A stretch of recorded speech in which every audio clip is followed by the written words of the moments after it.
ஓம் ஸ்ரீ வராகி தாயே போற்றி.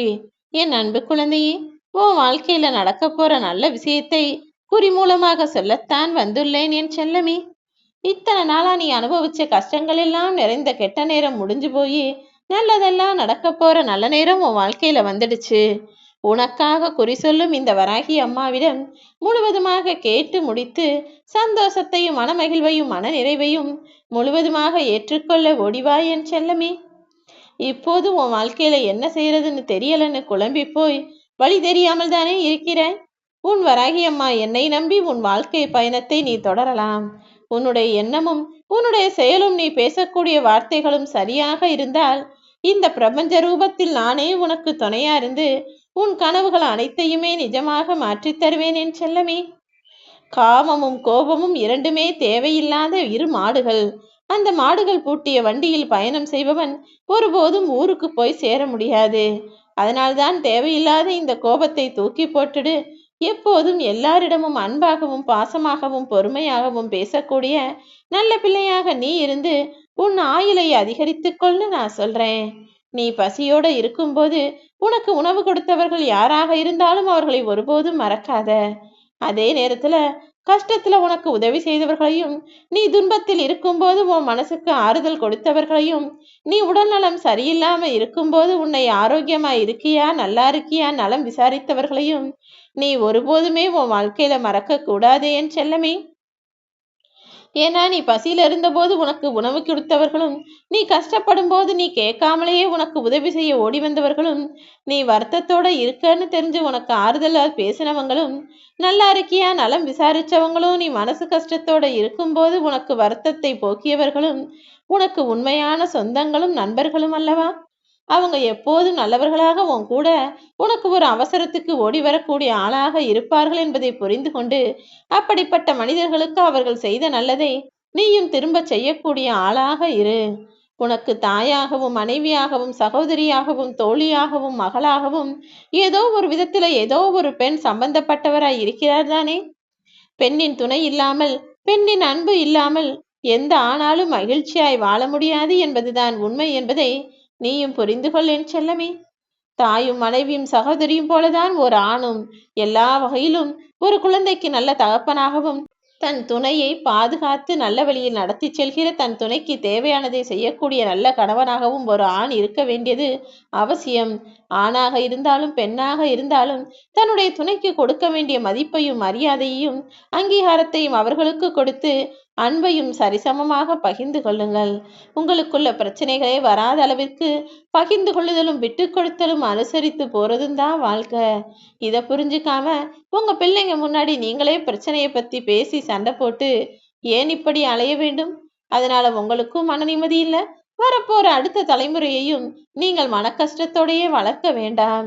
எப்போதும் எல்லா சூழ்நிலைகளிலும் புரிந்து கொண்டு சமாளித்து கொண்டு அனுசரித்து போகிற அந்த நல்ல குணம் உங்களுக்குள்ள இருந்தா உங்களுடைய குடும்பம் மட்டுமல்ல, அடுத்து வருகிற தலைமுறையும் சந்ததியினரும் கூட மிக ஆரோக்கியமான நல்ல பிள்ளையாக வளருவார்கள். எப்போதுமே 4 விஷயத்துக்கு நீ வெட்கப்படவே கூடாது என் செல்லமே. ஐயோ இது பழைய உடையவே அடிக்கடி நம்ம அணிஞ்சிட்டு போறோமே, மறுபடியும் உடுத்தின துணியவே பொடுத்துட்டு போறோமேன்னு யோசிக்கவும் வேண்டாம். என்னுடைய நண்பர்கள் ஏழையாக இருக்காங்களே, எனக்கு உதவி செய்யக்கூடிய அளவுக்கு அவங்களுக்கு வசதி கூட இல்லையேன்னு நீ யோசிக்க கூடாது. உன்னுடைய வாழ்க்கை என்பது உன்னுடன் துணையாய் இருப்பவர்களை காட்டிலும் எளிமையான வாழ்க்கையா இருக்கேன். என்னுடைய நண்பர்கள் எல்லாம் நல்லா வசதியானவர்களா இருக்காங்க. என்னை சுத்தி இருக்கிற உறவுகளும் நட்புகளும் நல்ல நிலைமையில இருக்காங்க. நான் மட்டும் இப்படி இருக்கனேன்னு நீ யோசிக்கவோ வெட்கப்படவோ கூட வருத்தப்படவோ கூட வேண்டாம். வயதான அப்பா அம்மா என்பது எல்லார் வாழ்க்கையிலும் வரத்தான் செய்வார்கள். அவர்கள் உன் கூட இருக்கிறதெல்லாம் மிகப்பெரிய சொர்க்கம் போலதான். ஏதாவது ஒரு வகையில அவங்க மூலமா நிச்சயமாக உனக்கு நல்லதுதான் நடக்கும் என் செல்லமே. எந்த பெற்றவர்களும் தன் பிள்ளைக்காக என்னிடம் வேண்டுதல் வைத்தால் நான் முதல்ல அதை தான் நிறைவேற்றி கொடுப்பேன். ஏன்னா நான் ஒரு தாய் அல்லவா. தாய்க்கு தாயாகவும் தந்தைக்கு தந்தையாகவும் நான் இருந்து என் பிள்ளைங்களை பாதுகாக்கணும் நல்லா வளர்க்கணும்னு நினைக்கிறது போலதான் நான் படைத்த என்னுடைய பிள்ளைகளும் தங்களுடைய பிள்ளைகளை நல்லா வளர்க்கணும்னு நினைக்கிறாங்க. அதனால் எந்த பெற்றோர்கள் தன் பிள்ளைகளுக்காக வேண்டுதல் வச்சாலும் அதை முதல்ல நானே ஓடி வந்து நிறைவேற்றி கொடுப்பேன். உனக்கு இருக்கக்கூடிய நண்பர்களையும் உனக்கு இருக்கக்கூடிய துணிமணிகளையும் உனக்கு இருக்கக்கூடிய எளிமையான வாழ்க்கையையும் உன்னுடைய பெற்றோர்களையும் நினைச்சு நீ பெருமைப்படாட்டியும் பரவாயில்ல, ஒருபோதும் அதை கௌரவத்துக்கு குறைவாகவோ அல்லது தலைகுனிவாகவோ நீ நினைக்கவே கூடாது. மற்றவங்க நம்மளை பத்தி என்ன நினைப்பாங்க, இந்த ஊர் என்ன நினைக்கும், உலகம் என்ன நினைக்கும், நீ யோசிச்சுக்கிட்டே இருந்தா உன்னுடைய பசி தீர்ந்து போய்விடுமா என்ன? அல்லது உனக்கு ஒரு கஷ்டம்னா அவங்கெல்லாம் வந்து அதை சரி செஞ்சிருவாங்களா? அல்லது உன் வாழ்க்கையை தான் வந்து அவர்கள் வாழ்ந்து விடுவார்களா? யாரும் எதற்காகவும் உன் கூட வந்து நிக்க போறதில்ல. உனக்கு பசின்னு வந்தா நீ தான் சாப்பிடணும். உனக்கு கஷ்டம்னு வந்தா நீ தான் சமாளிக்கணும். உன் வாழ்க்கையையும் நீதானே வாழ வேண்டும். உன் மனசாட்சிக்கு எது சரின்னு படுதோ அதை மட்டும் செஞ்சுட்டு நகர்ந்து போய்க்கிட்டே இரு. இந்த உற்றாரும் ஊரும் உலகமும் உன் பின்னால் ஓடி வரும்படி உனக்கான வாழ்க்கைக்கான வளத்தை நான் கொடுப்பேன் என் செல்லமே. மனித வாழ்க்கை என்பது நீண்ட பாதை கொண்ட நெடும் பயணம். இதில் நீ சந்திக்கக்கூடிய மனிதர்கள் எல்லாம் உனக்கு பிடிச்சவங்களாகவும் இருக்கலாம் அல்லது பிடிக்காதவர்களாகவும் இருக்கலாம். ஆனால் நீ சந்திக்கக்கூடிய மனிதர்கள் அனைவரையும் ஒரு காரணத்தோடு தான் உன்னை நோக்கி நான் அனுப்பி வச்சிருக்கேன். உன் வாழ்க்கை பயணத்துல நீ சந்திக்கக்கூடிய மனிதர்கள் யாரையும் மதிப்பு குறைவாக எடை போட வேண்டாம் என் செல்லமே. அவர்கள் எல்லாரையும் நான் உனக்காக உன்னை நோக்கி அனுப்பி வச்சிருக்கேன். அவர்களை எந்தவித குறை சொல்வதற்கும் உனக்கு அனுமதியை நான் கொடுக்கவே மாட்டேன்.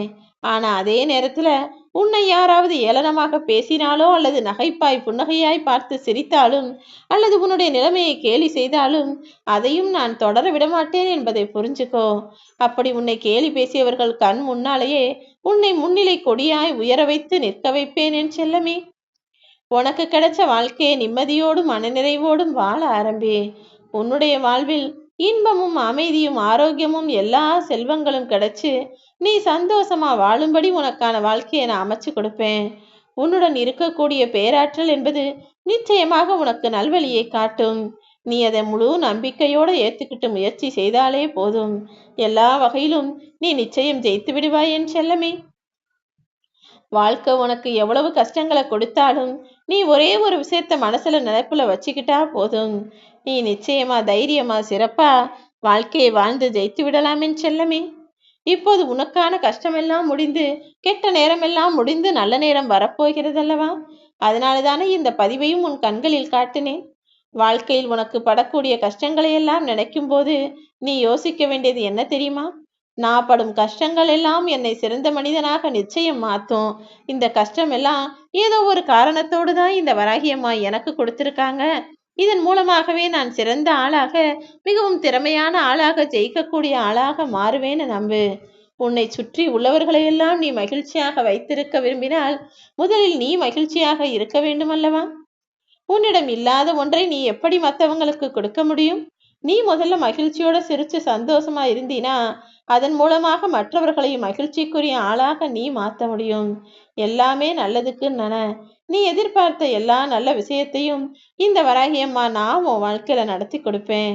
உன் வாழ்வில் நடக்கக்கூடிய விஷயங்களை ஏற்றுக்கொண்டு பொறுமையாக இரு என் செல்லமே. எல்லாமே சரியான நேரத்தில் நிச்சயமாக உன்னை வந்து சேரும். உனக்கு இனி நடக்கக்கூடிய விஷயங்களும் ஒவ்வொன்றாக நல்லதாகவே நடக்கும்படி இந்த வராகியம்மா நான் உனக்கு துணையா இருப்பேன். நல்லதே நடக்கும் என நம்பு. நானும் உன் வாழ்வில் நல்லதையே நடத்தி முடித்து கொடுப்பேன் என் செல்வமே. நீ எப்போதும் தனியாக இருந்தாலும் உன் நினைவுக்குள் உன் வராகியம்மா நான் இருக்கிறேன் தானே? நீ கூட்டத்திற்குள்ளேயே நின்றாலும் கூட நான் எங்கிருந்தாலும் என் கண்கள் உன்னை பார்த்துக்கிட்டு தான் இருக்கும். ஒருபோதும் மறவாதே. உன்னை சுற்றிதான் இந்த வராகியம்மா வந்துகிட்டே இருக்கேன். நான் உனக்கு கொடுத்த வாக்குகளை எல்லாம் எப்படியாவது சீக்கிரம் நிறைவேற்றிடுவேங்கிறது. வாக்குறுதி என்பது மிகவும் வலிமையான வார்த்தை. அது ஆழமாக உன் மனதிற்குள் இருந்தால், உன்னுடைய நம்பிக்கையும் அதன் மீது இருந்தால், நான் உனக்கு வாக்கு கொடுத்தபடியே எல்லா விஷயங்களையும் நடத்தி முடிச்சு உன்னை சங்கடப்படுத்தக்கூடிய விஷயங்களையும் தகர்த்து எரிந்து விடுவேன் என் செல்லமே. இனிமே நீ கவலையே படாத. நடக்கக்கூடிய எல்லா விஷயங்களையும் உனக்கு சாதகமாக நீ நினைச்சது போலவே நடத்தி முடிக்கப் போகிறேன்.